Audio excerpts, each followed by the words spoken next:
Okay, so to start off today, we're going to continue exactly from where we left off yesterday. And that is by entering this kind of space, I don't know, alien building, I guess. Unknown language. I then managed to find this green cube and some messages that needed translating. I then decided to wander into this green beam looking thing, and it just kind of started making me fly downwards, so that was pretty interesting.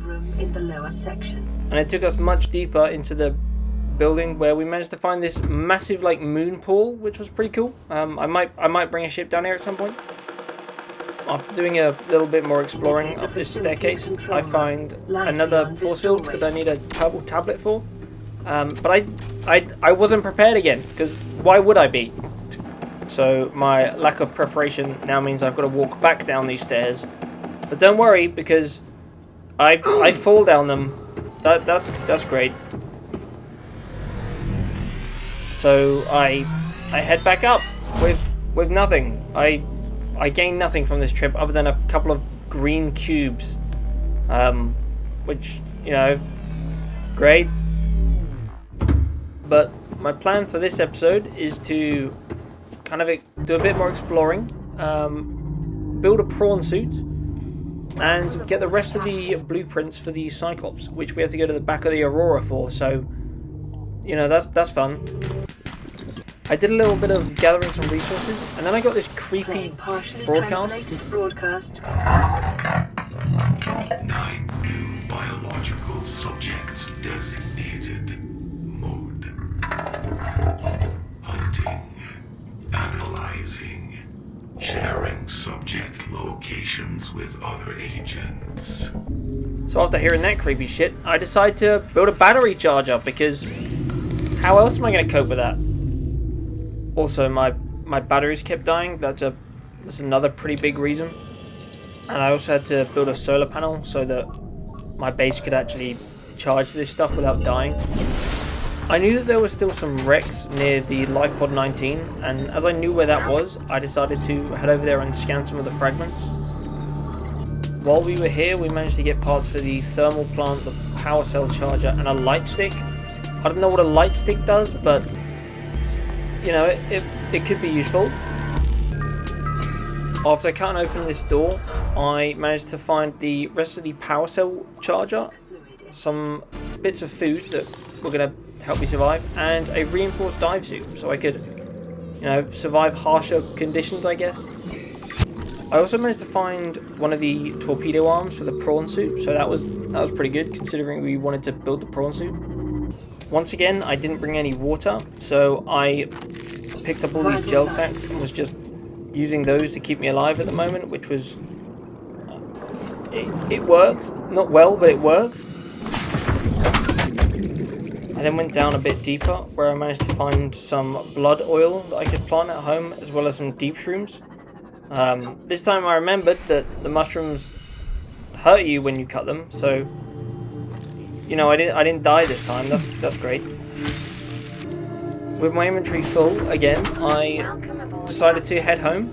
On my way home, though, I managed to find a data box which had the vehicle upgrade station in, which means we can upgrade our vehicles and hopefully get some better stuff.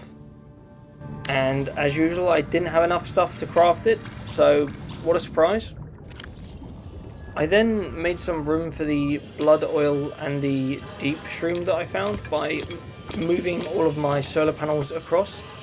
I was hoping to have like one area just for power and the other for growing stuff, but it probably won't end up happening. It'll probably just become a mess. I then looked at the materials I needed to make that upgraded dive suit and just thought, yeah, I don't know how to get that synthetic fiber yet, so we'll get something else. And that other thing ended up being the vehicle upgrade console. I just needed a computer chip and some copper wire, I think, left. So I grabbed all of that and finished up the upgrade station. I then had a quick look through the menu for this, trying to decide what I should get my upgrades for and how they might help me. I definitely want to get the CMOF solar charger so it doesn't use so much of my base's power when I come back and it needs to charge up. And to get the stuff I needed for the prawn suit, I had to go a lot deeper down in the world where I couldn't go yet, so we had to keep that in mind. But after doing a little bit of mining to get some copper, which just didn't drop for ages, we had the materials that we needed to make the sonar scanner for the Seamoth. My next goal was to make the prawn suit. This is kind of like a big underwater mech you can use to drill and get better resources. So I had a look at what it needed and got to work. I still wanted to upgrade my dive suit as well, so I pinned that recipe as well as the prawn suit so I could kind of get the materials for both. Thankfully the material for the prawn suit wasn't too hard to get. I just made some aerogel with the gel sacks I'd had growing for a while. I'd gathered some stalker teeth earlier as well, so I was able to make the enameled glass, as well as some of the pastille ingots, which I needed lithium and a titanium ingot for. I then got my scanner room to look for some more shale, because we needed the diamond and lithium for the prawn suit. And now with my new sonar equipped, I headed back down into the jelly shroom cave, and this sonar looks so cool. Like, the mixture of being able to see everything and being in a submarine just made this biome not that scary anymore. But it wasn't too long before we had everything we needed and we could head back up. When we got back up, we made the final pastille ingot that we needed and got some lead out of a chest. I wanted to build the prawn suit its own moon pool, so I put up some reinforcements to hopefully allow us to make that later without the base just like imploding. But my inventory was full, so I quickly made the prawn suit before heading back down to continue building. Prawn suit to feel a sense of limitless power. Prawn operators receive weeks of training to counteract this phenomenon. You will have to make do with. For some reason, when I came back, my prawn suit was just like floating at the top, which I don't think it normally does. But when I got in, it started to sink again. So that was interesting, I guess. I didn't know it did that. But for now, we're just gonna leave it next to the solar panels, as I've got nowhere else to put it. So this is where it goes. And after gathering a few more materials, we managed to build another moon pool just off the end of the first moon pool we had, as I didn't really know where else to put it, so hopefully this doesn't annoy me in any way. And now we're able to dock our prawn suit in the base, which means we're going to have a lot more power drain, so we're going to have to build some more solar panels soon.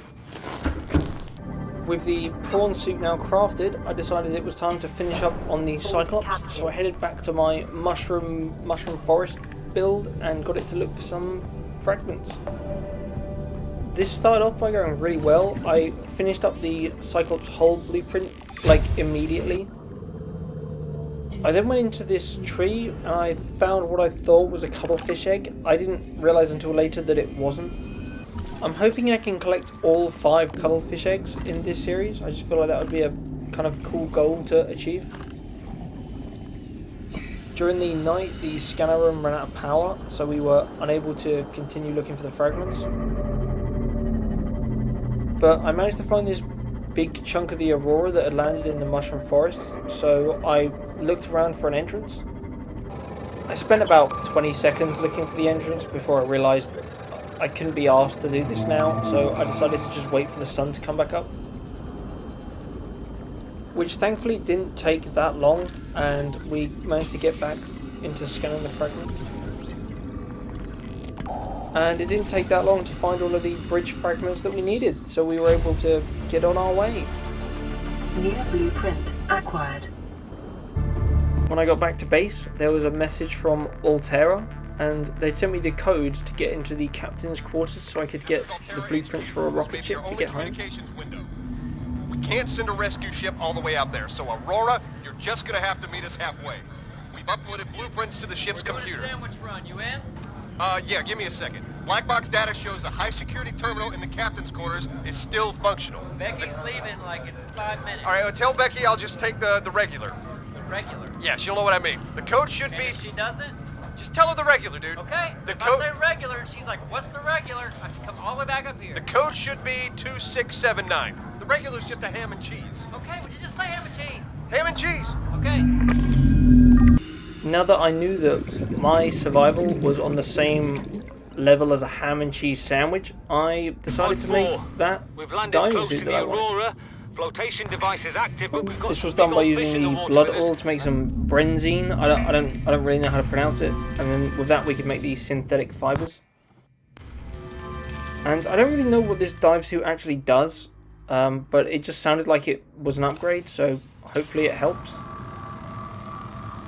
But after fixing up the CMOF with my repair tool, we decided to head off towards the Aurora to use this code. And I completely take back what I said earlier about the sonar making me feel safer. I used the sonar when I was near the Aurora and I just saw this massive fucking Reaper in the distance, and that actually made me more scared, so I froze for a bit there.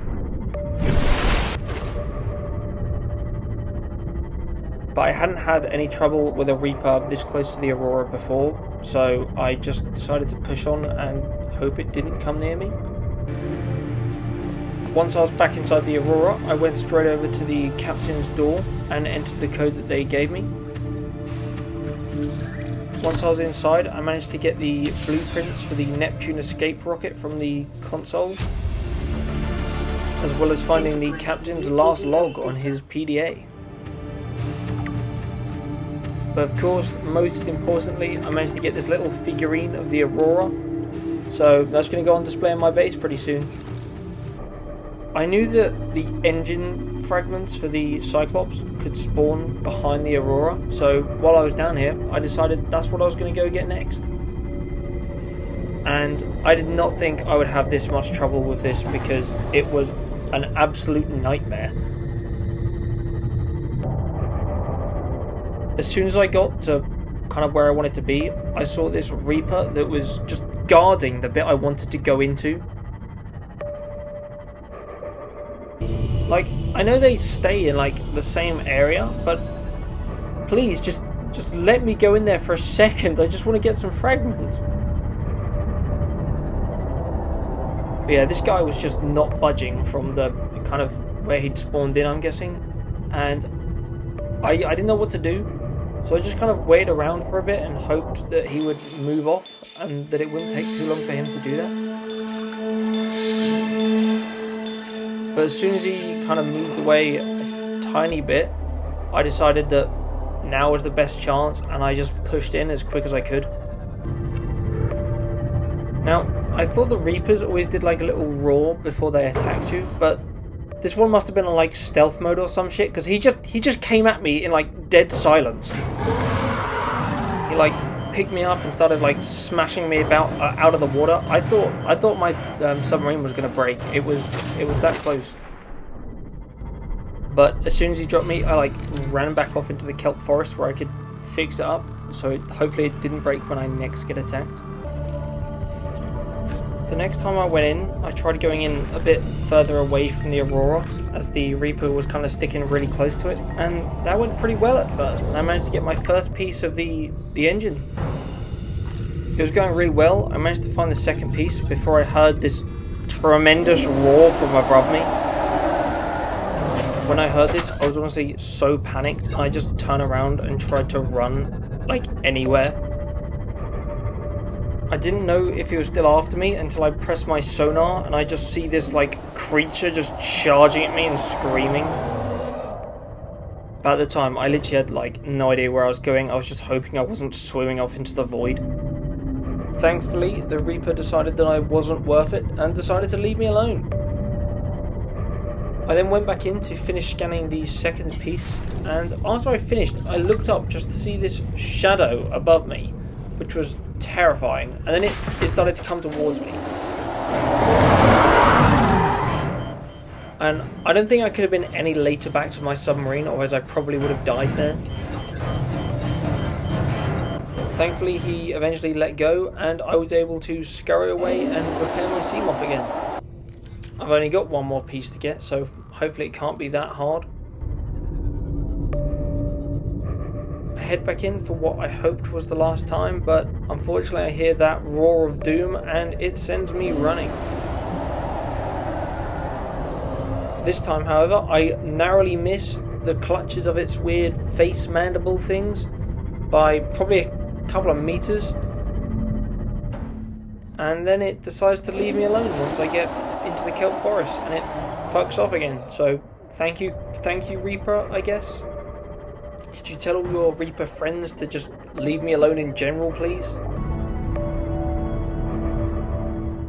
No, that's okay. No, it's fine. I'll just run again.